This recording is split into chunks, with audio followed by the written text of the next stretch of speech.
1984년에 엄청나게 흥행했던 배창호 감독의 영화 고래사냥은 송창식의 노래 고래사냥이 주제곡일 것 같지만 의외로 그건 아닙니다. 이 영화에는 술 마시고 노래하고 춤을 춰봐도 로 시작하는 노래 가사가 한 줄도 나오지 않습니다. 정작 이 고래사냥이라는 노래가 삽입된 영화는 이 영화가 나오기 9년 전에 개봉한 하길종 감독의 1975년작 바보들의 행진입니다. 영화 고래사냥과 바보들의 행진, 이 두 작품이 직접적인 관계는 없습니다만 그렇다고 아예 관련성이 없는 사이는 또 아닙니다. 묘하게 이 두 영화는 서로 닮은 지점들이 있는데 일단 둘 다 원작자가 동일합니다. 최인호 작가가 쓴 각각의 원작을 뿌리로 삼고 있습니다. 내용도 묘하게 비슷한 면이 있습니다. 어두운 세상에 대한 주인공들의 허무와 분노, 그 중에서도 내면의 상실감을 아는 채 살아가는 병태, 두 영화 모두 병태라는 이름의 등장인물이 나옵니다.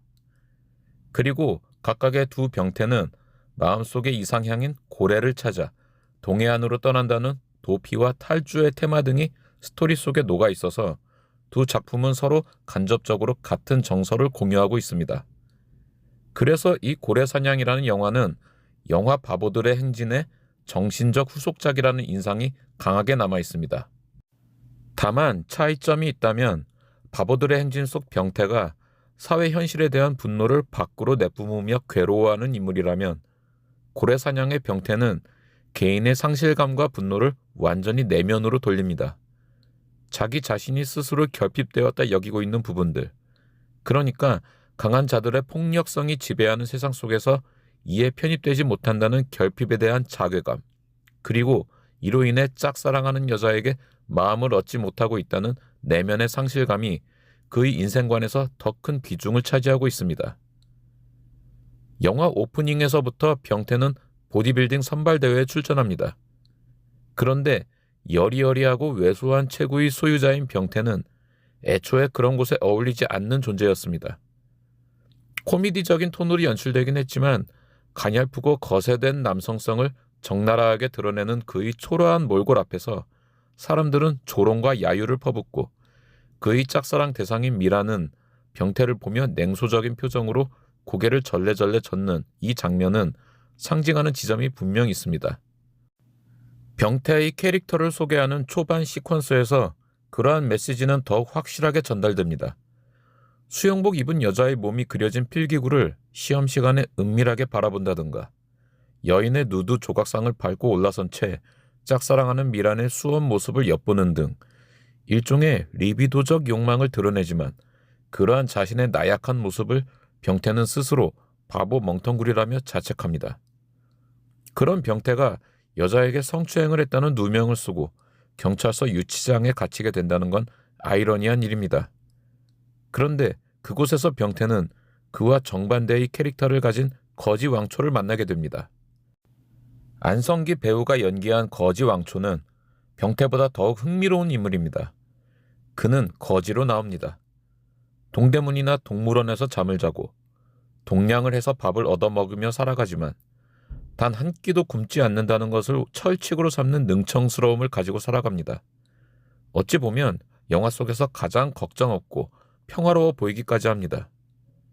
거지는 세상을 등지고 살아가는 존재입니다. 정치에는 당연히 무관심하고 사회적 시스템과 질서 자체를 부정하며 살아가는 무정부적인 인물이 영화에서 가장 해피해 보인다는 건 역설적으로 현실 세계에 대한 감독의 시선이 어떠한지를 보여준다 할 수 있겠습니다. 흥미로운 지점은 그가 처음부터 거지는 아니었다는 겁니다. 그의 신분이 살짝 암시되는 지점이 나오는데 대학 캠퍼스를 거닐다가 우연히 마주친 교수님이 그의 얼굴을 알아봅니다. 아니, 자네는 민우군 아닌가? 하는 대목에서야 비로소 그의 이름이 민우라는 사실이 밝혀집니다. 하지만 민우는 맹인 흉내를 내면서 교수님을 모르는 척하고 그 상황을 빠져나갑니다. 과거에는 서울에서 대학을 다니는 학생이었다는 그의 과거가 드러나는 순간인데 여기서 그는 도대체 무엇 때문에 그 당시로서는 제법 엘리트 계층이었다 할 수 있는 대학생의 신분을 버리고 자본주의 체제에서는 최하위 계급이라 할 수 있는 룸펜, 즉 거지의 삶을 택한 건지는 설명되지 않습니다. 다만 유추는 가능합니다. 삶의 과정에서 어떠한 굴곡 또는 고뇌가 있었을 것이다. 그로 인해 세상을 등지고 인생을 바꿀 정도로 적지 않은 좌절과 해탈이 있었을 것이다. 라는 겁니다. 영화 내내 풍겨나오는 그의 인생에 대한 통찰력과 자유에 대한 갈망, 그리고 병태와 춘자를 도와주기 위해 그 개고생을 함께한다는 이해타산적으로는 납득이 가지 않는 결정을 내리는 배경에는 그러한 과거 속 삶의 맥락이 결정적인 작용을 했다고 볼 수 있는 부분이 있습니다. 따라서 민우는 이 영화의 주인공이 될 수 없는 인물입니다. 그는 이미 자신의 스토리를 완결해버린 더 이상의 지향점이 없는 늑도한 도인 같은 캐릭터이기 때문입니다. 그러한 민우가 보기에 병태는 자신이 초창기 시절에 겪었던 고뇌와 방황을 그대로 답습하고 있다는 점에서 동질감 또는 동료의식을 느낀 것으로 보입니다. 민우가 자신의 욕망을 내면으로 희석하여 그대로 해탈한 인물이라면 이와 대비되는 병태는 마음속에 품고 있는 열망, 그것이 정확히 무엇인지는 표현되지는 않으나 고래라는 상징으로 표현되는 그 이상향을 이루기 위해 끊임없이 분노 또는 분출하는, 그러니까 고래를 잡겠다는 열정이 식지 않은 상태라는 것이 민우와의 대조점이라 할 수 있습니다. 이러한 병태의 목표의식을 한심하게 바라보면서도 유일하게 이해하는 존재가 바로 민우입니다. 병태가 고래 어쩌고 하는 개똥 철학을 늘어놓을 때, 짝사랑하는 미란을 폭력으로 제압하려다 학교에서 쫓겨나 미치광이처럼 날뛸 때, 민우가 결국 병태에게 처방한 진정제는 사창가에서 여자와 하룻밤 재우는 것이었습니다. 여기서 병태는 자신이 그토록 부르짖던 고래를 잡고 말겠다라는 신념을 엉뚱한 형태로 발산합니다. 처음 만나 하룻밤을 함께 지낸 춘자를, 그러니까 처음으로 동정을 바친 여자와 결혼하겠다는 다소 지나치게 순애보적인 욕망이 그것인데, 현실적으로 보면 가장 이해가 되지 않는 행보라 할 수 있습니다. 하지만 병태는 사창가에서 만나 인연을 맺은 춘자를 그녀의 고향인 동해바다 우도까지 데려다주는 것으로 이 영화 스토리 대부분을 할애합니다. 병태는 영화가 끝날 때까지 그것을 고래를 잡는다라는 자신의 꿈과 동일시합니다. 그리고 민우는 병태와 춘자가 우도까지 갈 수 있도록 그들과 동행을 합니다. 고래를 잡는다는 것이 어떠한 의미인지 말보다 직접 느끼도록 도와주는 역할을 하는 것입니다. 여기서 벙어리 창녀인 춘자는 3명의 주인공 중에 가장 현실적인 인물입니다. 병태와 민우가 다소 구름 위에 떠 있는 듯한 이상에 사로잡혀 있는 캐릭터라면, 춘자는 세상의 밑바닥 현실을 그냥 온몸으로 보여줍니다. 정말 온몸으로, 말을 하지 못하기 때문에 말 그대로 온몸으로 보여주는 캐릭터입니다. 그녀가 처음부터 말을 하지 못하는 건 아니었습니다. 서울로 올라와서 창녀촌이라는 밑바닥으로 떨어진 순간부터 목소리를 잃어버린 것으로 나오는데, 가장 할 말이 많은 친구를 하필 말 못하는 인물로 설정한다는 건 어찌 보면 혼탁한 세상에 대한 침묵의 메타포라 할 수 있습니다. 그나마 춘자의 목표는 명확하고 현실적입니다. 상처뿐인 서울 생활을 청산하고 고향인 우도로 돌아가는 것이 유일한 희망인 것입니다. 그래서 단순하게 도식화한다면 말은 많고 열정도 있지만 행동으로 뭔가를 보여주지 못하는 병태, 말은 할 수 없고 열정은 있으나 행동의 제약에 갇힌 신세인 춘자, 말도 많고 추진력도 있지만 그 어떤 열정이 없어서 아무 행동도 하지 않던 민우, 이 셋이 모여 완전체가 되어 함께 춘자의 고향인 동해바다 우도까지 간다는 것이 핵심 스토리라 할 수 있겠습니다. 그리고 그것이 고래를 잡는 꿈을 이루는 것이라고 병태는 굳게 믿습니다. 그들이 호주 일당의 추격을 따돌려가며 갖은 고생을 하며 무일푼으로 동해바다까지 걸어가는 그 여정은 오락영화의 진수를 아낌없이 보여줍니다.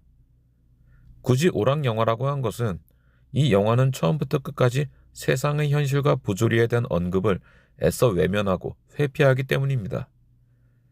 병태는 아예 자신의 분노와 내면의 열등감을 여성에 대한 순수한 욕망으로 해소하려고 집착합니다. 민우는 처음부터 끝까지 사회인으로서의 정체성을 포기하고 자유로운 영혼을 추구할 뿐이고, 춘자는 유일한 커뮤니케이션 수단인 목소리를 잃어버림으로써 오로지 고향으로 돌아가는 것만 생각합니다.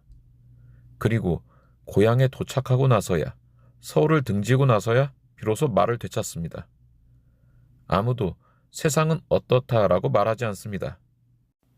춘자를 고향 우도에 데려다주고 민우는 병태에게 물어봅니다. 그래서 이제 고래는 잡았니? 그에 대한 병태의 대답은 매우 거창하지도 않았고 아주 소박했습니다. 고래는 내 마음속에 있었어요. 그렇게 조금은 더 민우처럼 성장한 병태를 바라볼 수 있게 된 것입니다. 큰 힘에 대항하여 피 흘리고 맞서 싸우는 것만이 미덕이라 여기던 시대 정신의 잣대에서 보면 세상을 외면하고 회피하고 도망치는 듯한 이야기의 이 영화는 조금 부정적 의미의 낭만처럼 보입니다. 그 당시 저항의 시대는 아직 개인의 행복을 찾는 것, 작은 사랑을 친구에게 베풀어주는 것까지는 의미 있는 가치로 인정해주지는 못했습니다. 그래서 이 고래사냥이란 영화는 역설적으로 그로 인해 세상을 향해 외치는 소리 없는 아우성처럼 느껴지기도 합니다. 이 고래사냥이라는 영화에 왜 고래사냥이라는 노래가 들어가지 않았을까를 생각해 본다면 그건 애초에 이 영화에 고래는 존재하지 않았다는 걸 의미하기 때문은 아닐까 합니다. 그 고래는 동해 바다가 아니라 각자의 마음속에 다양한 모습으로 존재할 테니 말입니다.